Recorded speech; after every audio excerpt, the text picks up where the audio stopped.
할렐루야. 한 주 동안 잘 지내셨습니까? 네, 장마가 다 물러갔다고 했는데 일주일 내내 비가 와서 습한 그런 환경 가운데 우리가 지냈는데 그래도 이 자리는 뽀송뽀송합니다. 그렇죠? 네. 앞에 우리 찬양팀이 찬양을 했는데 첫 곡에 내보는 삶에, 이 곡이 제가 2001년도 총신 신대원에서 찬양 리더 겸 단장을 하면서 찬양이 노래했던 곡인데 벌써 25년이 됐습니다.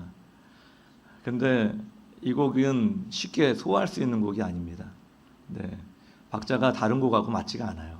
그래서 다른 곡하고 하려면은 중간에 멎었다가 하든지 아니면 박자를 중간에 엇박자로 어떻게 바꿔서 해야 되는지 이런 결정을 해야 되는데 한 곡으로 끝내서 다행입니다.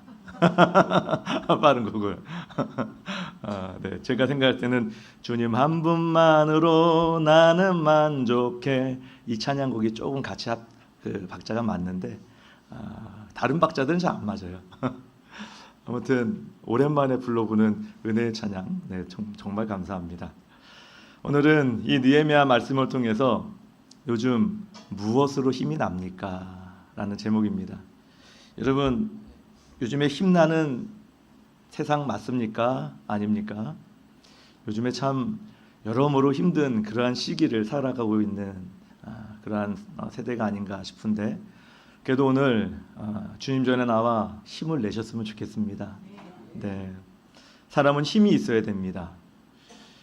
그 힘이 생명을 유지합니다. 그리고 힘이 있어야 살고, 힘이 없으면 세상 다 아는 그러한 시간이 아닐까 싶습니다. 사회생활에도 힘이 있어야 됩니다. 경제력이 있어야 되고요, 명예도 있어고 권력도 있어야 됩니다. 이 같은 힘은 운동선수들에게도 있어야 됩니다.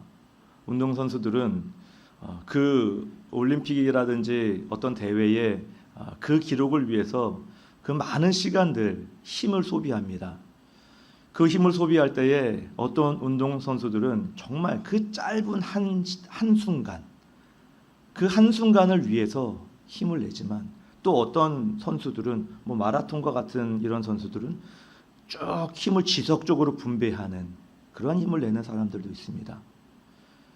우리의 성도들은 힘을 내야 될 텐데 그 힘은 순간적인 힘도 있을 수 있지만 우리는 평생 주를 섬기며 살아가야 되는 성도들입니다. 그러면 우리의 힘은 갑작스러운 어떠한 굵고 짧은 그런 힘이 아니라 오히려 우리는 좀 지속적으로 쭉 힘을 가지고 살아갈 수 있는 그런 성도들이었으면 좋겠습니다.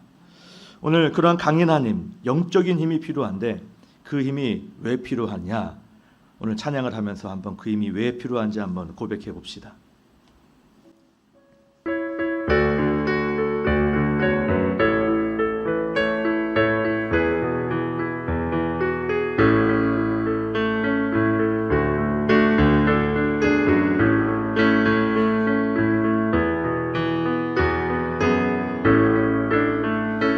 나의 힘이 되신 여호와여, 내가 주님을 사랑합니다. 주는 나의 반석이시며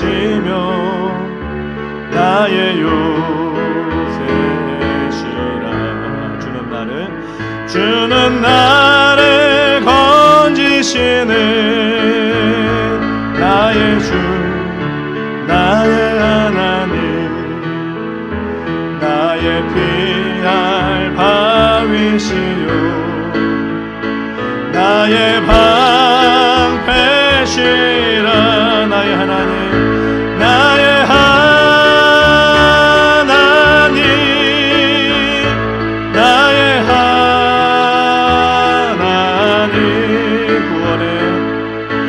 구원의 뿌리시요 나의 산성이라. 나의 하나님, 나의 하나님,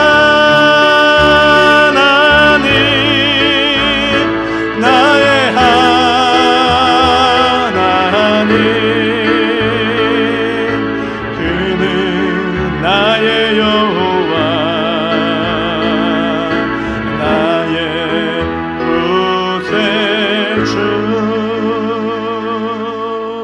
할렐루야. 그 하나님이 나의 힘입니다. 그 하나님이 나의 힘인 줄 믿고 우리 살아가는 성도들 다 되길 원합니다. 그런데 그 오늘 무엇으로 힘을 내느냐, 오늘 느헤미야에 딱 보니까 세 가지를 말씀합니다. 먼저 살진 것을 먹고 단 것을 마셔라. 우리 좀 이따가 예배 끝나면 살진 것 먹죠? 네, 단 것 먹습니다. 참 음식에 진심이신 분들이 여기 참 많아요. 그래서 이따가도 말씀도 아직 안 끝났는데 먹을 거 생각나네요. 아무튼 우리는 살찐 것을 먹고 단 것을 먹으면 힘이 나요. 또 이게 시간이 지나면 죄송합니다만 저도 아직도 이제 뭐 6학년은 안 됐는데 그 6학년 이제 넘어가시면은 이제 먹는 걸로 힘이 나야 됩니다. 그렇죠?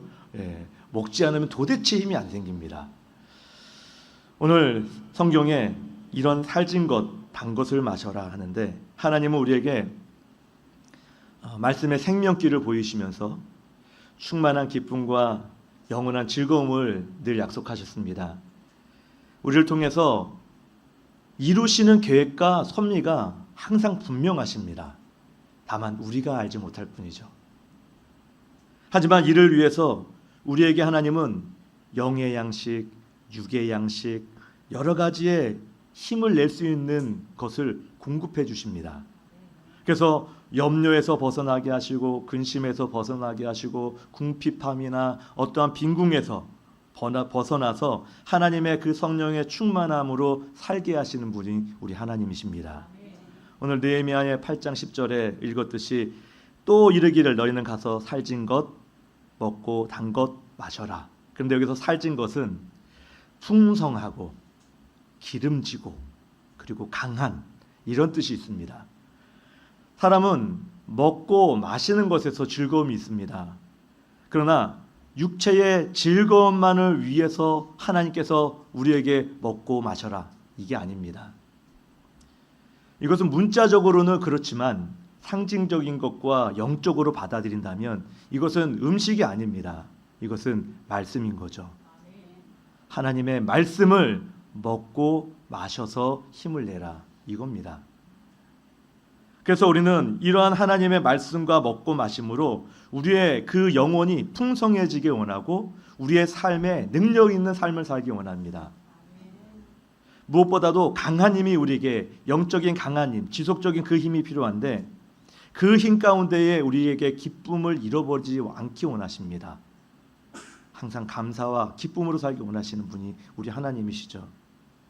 그래서 지금보다 더 좋은 그런 삶을 누리기 원하고 더 좋은 삶으로 하나님께 영광 돌리기 원하십니다. 성경에 여기 보니까 단 것이라고 단 것을 마시되라고 하는데 이 단 것은 꿀을 의미합니다. 그래서 하나님의 말씀이 시편에 우리 119편의 103절을 볼까요? 같이 읽습니다. 시작. 주의 말씀이 내게 어찌 그리 단지요 내 입의 꿀보다 더하나이다. 더 다니이다 아닌데요. 더 하니이다입니다. 네.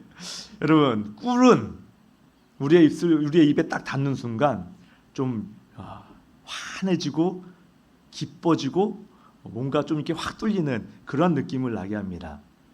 이 꿀은 달다라고 하지만 성경에 지금 무엇이 단 겁니까? 말씀이 내 입에 달다라는 겁니다. 근데 말씀이 무엇보다 달다고요? 꿀보다 더 달다고요. 꿀보다.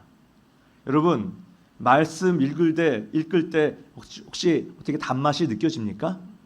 네? 우리 임직자분들 성경 일독하려고 지금 무진장 애쓰고 있는데 제가 성경에 분명히 그 단톡방에 한 절만 문자에 남기십시오 라고 했는데 아니 어찌 이렇게 뭐 몇 절을 남기세요? 읽기 힘들어요. 그거 한 절만 남기세요. 한 절만. 아니 물론 이게 어쩌다 이쪽으로 나왔어.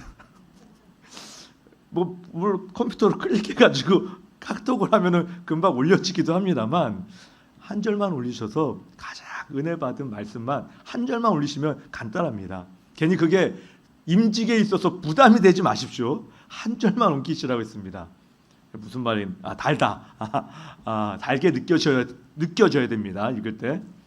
그런데 여러분 오늘 말씀에 창세기 27장 28절을 보니까 하나님은 하늘의 이슬과 땅의 기름짐이며 풍성한 곡식과 포도주로 내게 주시기를 원하노라 라고 했습니다.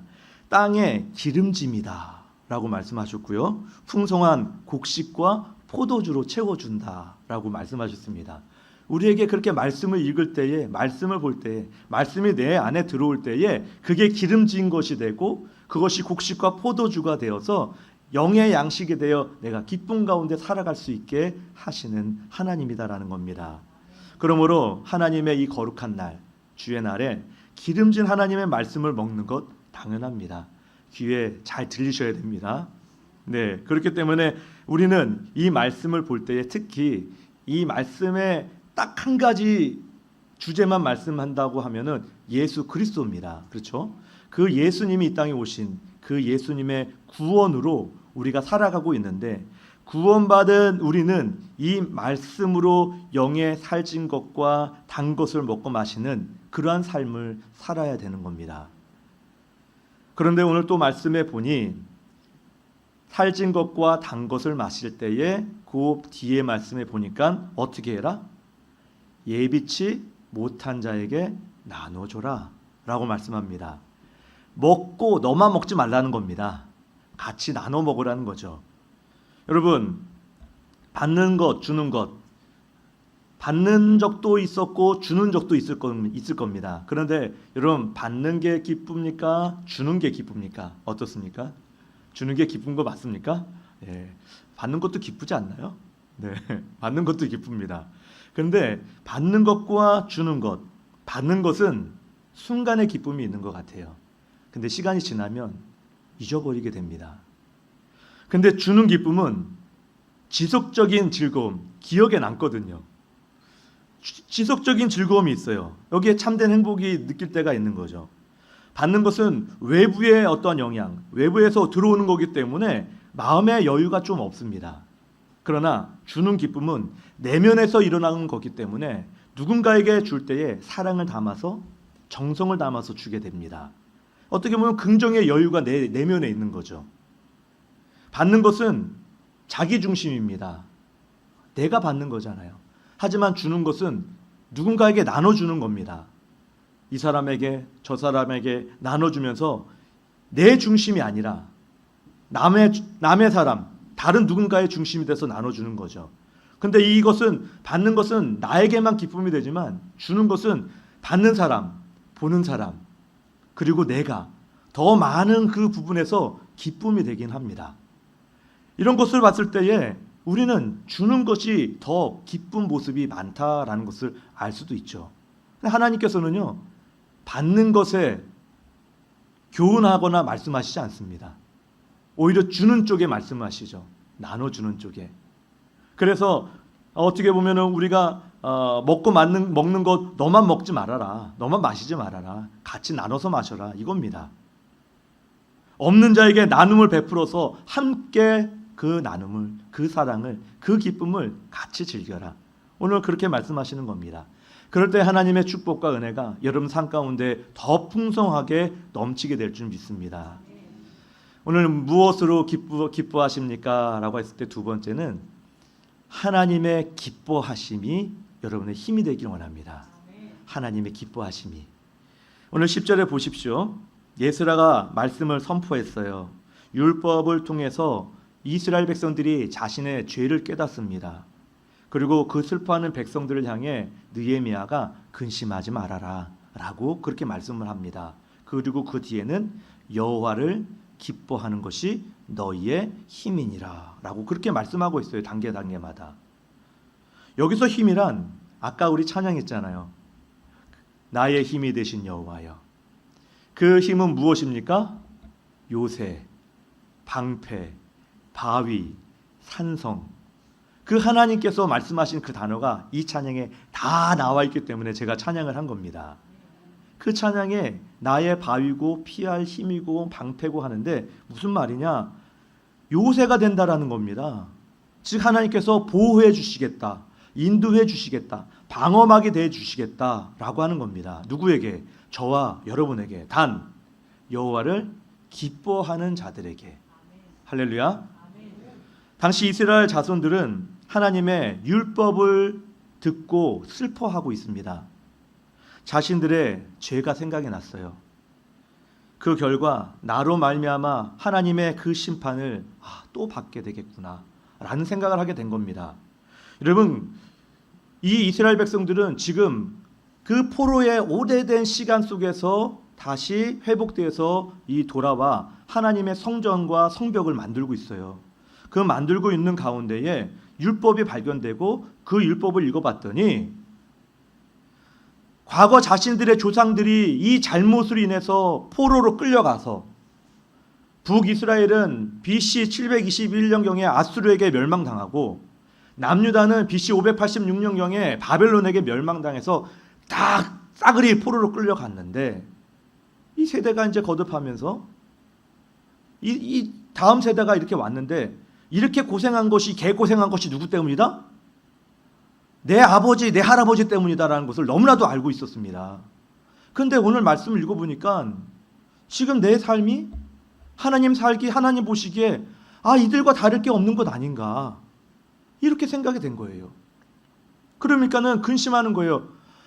그러면은 다시 또 우리가 포로 생활로 다시 가야 되나? 그리고 무엇보다도 하나님께서 지금 성벽을 이렇게 재건하고 만들고 다시 있지만 하나님께서 원하시지 않는 순간, 그 죄악으로 심판하는 그 순간 이 성벽 성전, 이 성벽 모든 게 다 소용이 없다. 누구보다도 알고 있는 이들이 바로 여기 이스라엘 백성들이었습니다. 그러니까 그것이 다시 한번 마음에 느껴졌는데 그렇다면은 어떻게 하나라고 하면서 슬퍼하는 겁니다. 근심하는 거죠. 그때 느헤미야가 뭐라고 하느냐? 여호와를 기뻐해라. 여호와를 기뻐해라. 그것이 너희의 힘이다라고 그렇게 지금 말씀합니다. 그러면 여러분 여호와를 기뻐한다라는 게 왜 힘이 되겠습니까? 우선 하나님을 사랑하는 것, 그것이 기뻐하는 겁니다. 믿으십니까? 여러분, 우리가 누군가를 사랑하게 되면 그 사람 기뻐합니까? 안 합니까? 그 사람 기뻐합니다. 그 사랑하게 되면 그 사람이 즐거워요. 행복하죠. 같이 있으면 기분 좋죠. 아내가 남편, 남편이 아내.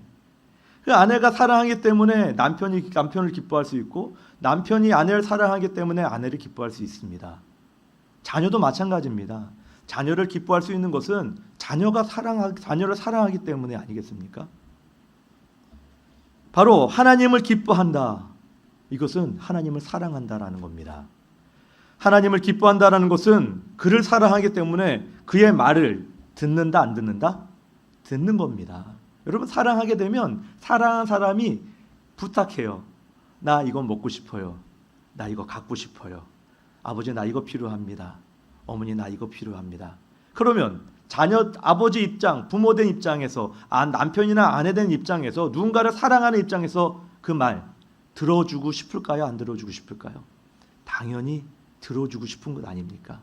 당연히 내가 사랑하고 기뻐하기 때문에 그 말에 내가 따라주고 싶은 겁니다.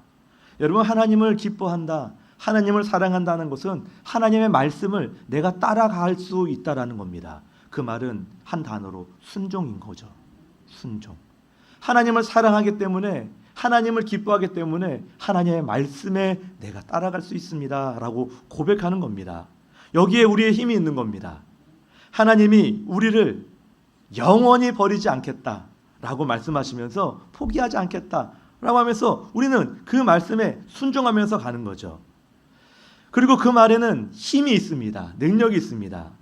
히브리서 4장 12절 말씀을 같이 한번 읽어봅시다. 시작.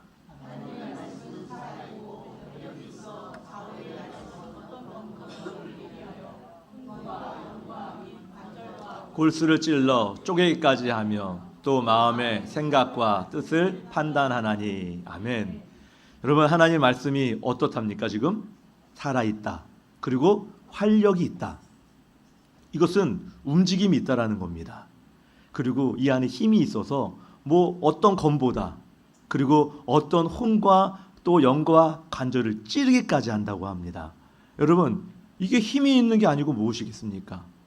당연히 그 말씀에 힘이 있기 때문에 그 말씀에 따라 순종하면 그 힘은 누구게 되는 겁니까?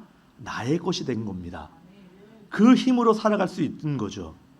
그래서 여러분, 우리가 잘 알고 있는 사도 바울, 이 사도 바울이 하나님의 복음 사역에 있어서 늘 기쁨으로 그 일들을 감당할 수 있는 이유가 그 하나님의 힘을 알고 있었기 때문에, 그 힘이 너무 기쁜 겁니다. 그래서 종으로 택한 당신을 위하여 일하게 되는 것은 영광으로 여기면서, 그리고 무엇보다도 그 위협을, 생명의 위협을 받으면서도 그 일을 끝까지 완수하는 것은 그 안에 힘과 기쁨이 동시에 진행되고 그것을 믿고 있는 사람이 사도 바울이었다는 거죠. 구약에 보면 다윗은 어떻습니까? 다윗이 골리앗과의 싸움에서, 또 혹은 짐승들, 온갖 짐승들 가축을 지키는 여러 가지 상황과 환경 속에서 위협이 있음에도 불구하고 하나님을 날마다 기뻐하며 하나님을 말씀에 순종했던 그 모습. 골리앗에게도 그 싸움 가운데에 너는 창으로 오지만 나는 뭘로 간다? 돌로 간다. 이렇게 하는 것은 하나님의 말씀을 의지했기 때문에, 그 힘을 의지했기 때문에 그런 말을 할 수 있는 거죠. 만약 그런 걸 전혀 몰랐다면, 그 힘이 안에 없었다면 누가 이렇게 얘기하겠습니까? 그렇다면 여러분, 다시 한번 생각해 보십시오. 우리가 어떤 사회나 혹은 학교나 직장이나 혹은 단체에서, 교회나 누군가 상대방이 나에게 어떤 내가 말을 부탁하면 잘 따라주고, 그리고 어떤 일을 또 부탁하면 그 일을 잘 또 시키는 일을 잘 해주고, 그리고 그 사람이 나를 좋아해주고 사랑해주는 그 사람, 내가 그 사람을 좋아하지 않을 자신 있습니까? 그 사람이 나를 그렇게 좋아해주고, 그 사람이 나를 위해주고, 나를 책임져주고, 어떻게 후배가 선배를 후배를 이렇게 챙겨주는 모습이 있으면 여러분, 얼마나 좋은 그러한 관계가 되겠습니까?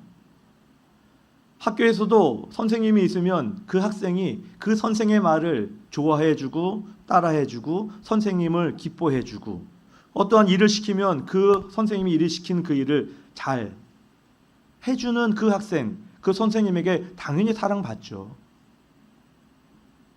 교회에서도 마찬가지입니다. 목회자로서 어떤 일을 봤을 때에, 성도로서 꾸준히 어떤 영적으로 자라가는 것을 볼 때에 그 목회자가 그것만큼 기쁜 일은 없는 겁니다.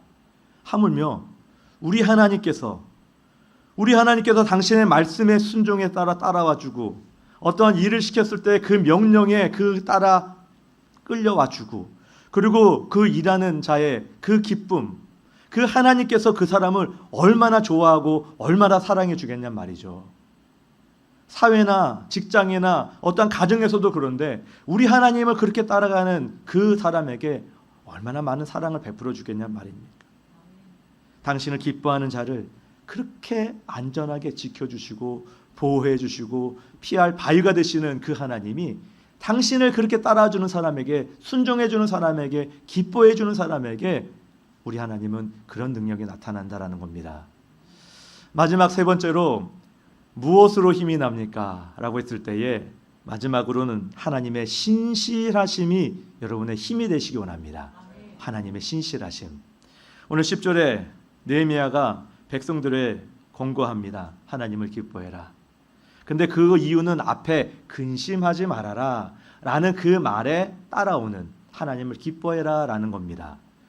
여호와를 기뻐하는 것이 힘이 되기 때문에 그런 말씀을 하는 겁니다. 이것은 하나님과 이스라엘 관계를 좀 염두에 둘 때, 즉 이스라엘은 이방인과 달리 하나님께서 처음부터 택하신 족속입니다. 민족입니다. 그런데 현재 상황에 그들이 아무리 힘들고 어려워도 지은 죄가 많을지라도 소망이 있는 것은, 하나님께 기뻐하는 자는 소망이 있다라고 말씀을 하는 겁니다. 여러분, 하나님께서 한 번 택한 자는 어떠한 경우라도 하나님은 포기하지 아니하십니다. 절대 버리지 아니하십니다. 물론 그 사람이 하나님 앞에 부끄러움을 당한 어떠한 심판과 징계를 할지언정 하나님은 그 영혼을 절대 놓지 않으시는 분이다라는 것을 믿으시기 바랍니다. 왜냐? 그것이 하나님의 신실하심의 보증이기 때문에 그렇습니다. 말씀을 히브리서 6장 17절 말씀 우리 같이 다시 한번 읽어보겠습니다. 시작.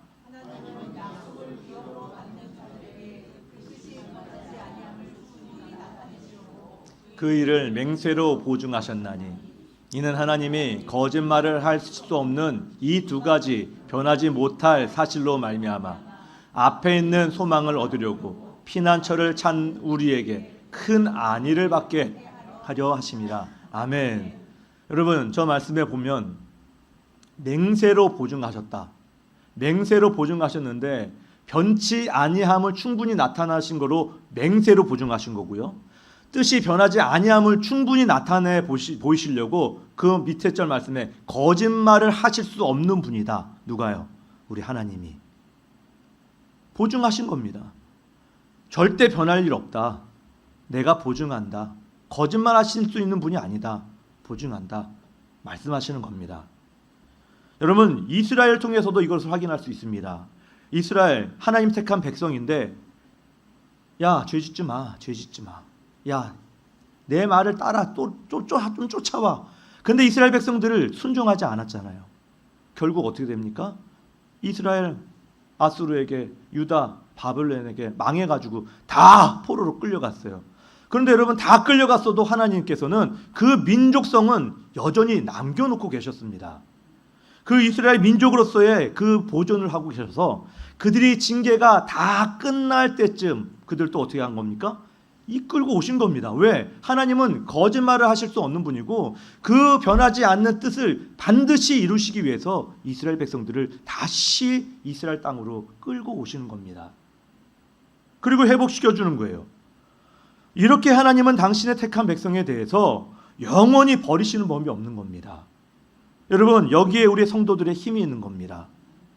우리를 버리지 않고 놓지 아니하시고 포기하지 아니하시는. 그런데 성도들 중에 이것을 악용하는 사람들이 있습니다. 아니, 포기하지 아니하시니까는 무슨 죄를 짓든지 나중에 고백하는 거 되는 거 아니겠냐라고 하지만 여러분, 그러나 분명히 거기에는 징계가 있다라는 사실, 심판이 있다라는 사실. 그게 나중에 심판인지 저도 잘 모릅니다. 뭐 당해보지 않았기 때문에. 그러나 현실에 징계가 분명히 있다라는 것은 성경이 말씀합니다. 하나님은 우리가 어떤 형편 가운데 있든지 여전히 우리를 사랑해 주시고 우리와 맺은 언약을 절대 놓지 아니하시는 하나님입니다. 그러기에 우리가 어떤 상황에도 낙심하지 않을 이유, 절망하지 않을 이유가 바로 여기에 있는 겁니다. 하나님은 버리지 않고 포기하지 않는다. 소망이 없는 그러한 삶을 살아가는 현실이라 할지라도 우리는 용기를 가질 수 있는 이유는 하나님께서 나를 포기하지 아니하시기 때문에 하나님 인도하신다라는 그 힘으로 다시 한번 일어설 수 있다라는 겁니다. 여러분, 우리가 항상 삶을 살아갈 때에 기쁨으로만 살아갈 수 없습니다. 그 기쁨으로 살아가면 그 사람 아마 교만케 될 겁니다. 우리를 때에 따라 고난과 아픔들, 연단의 시간들을 갖게 하시는 것은 하나님께서 힘이 너에게 있지 않고 나에게 있다. 그것을 우리 보여주시기 위함입니다. 그거를 빨리 깨닫고 캐치해야 다시 돌아올 수가 있는 건데 그거를 깨달지 못하면 미련하게 계속 아픔을 당할 수밖에 없는 거예요. 그 기쁨으로 살아가면 그 사람 아마 교만케 될 겁니다. 우리를 때에 따라 고난과 아픔들, 연단의 시간들을 갖게 하시는 것은 하나님께서 힘이 너에게 있지 않고 나에게 있다. 그것을 우리 보여주시기 위함입니다. 그거를 빨리 깨닫고 캐치해야 다시 돌아올 수가 있는 건데 그거를 깨달지 못하면 미련하게 계속 아픔을 당할 수밖에 없는 거예요. 그 기쁨으로 살아가면 그 사람 아마 교만케 될 겁니다. 우리를 때에 따라 고난과 아픔들, 연단의 시간들을 갖게 하시는 것은 하나님께서 힘이 너에게 있지 않고 나에게 있다. 그것을 우리 보여주시기 위함입니다. 그거를 빨리 깨닫고 캐치해야 다시 돌아올 수가 있는 건데 그거를 깨달지 못하면 미련하게 계속 아픔을 당할 수밖에 없는 거예요. 그 기쁨으로 살아가면 그 사람 아마 교만케 될 겁니다. 우리를 때에 따라 고난과 아픔들, 연단의 시간들을 갖게 하시는 것은 하나님께서 힘이 너에게 있지 않고 나에게 있다. 그것을 우리 보여주시기 위함입니다. 그거를 빨리 깨닫고 캐치해야 다시 돌아올 수가 있는 건데, 그거를 깨달지 못하면 미련하게 계속 아픔을 당할 수밖에 없는 거예요. 그 기쁨으로 살아가면 그 사람 아마 교만케 될 겁니다. 우리를 때에 따라 고난과 아픔들, 연단의 시간들을 갖게 하시는 것은 하나님께서 힘이 너에게 있지 않고 나에게 있다, 그것을 우리 보여주시기 위함입니다. 그거를 빨리 깨닫고 캐치해야 다시 돌아올 수가 있는 건데, 그거를 깨달지 못하면 미련하게 계속 아픔을 당할 수밖에 없는 거예요. 그 기쁨으로 살아가면 그 사람 아마 교만케 될 겁니다. 우리를 때에 따라 고난과 아픔들, 연단의 시간들을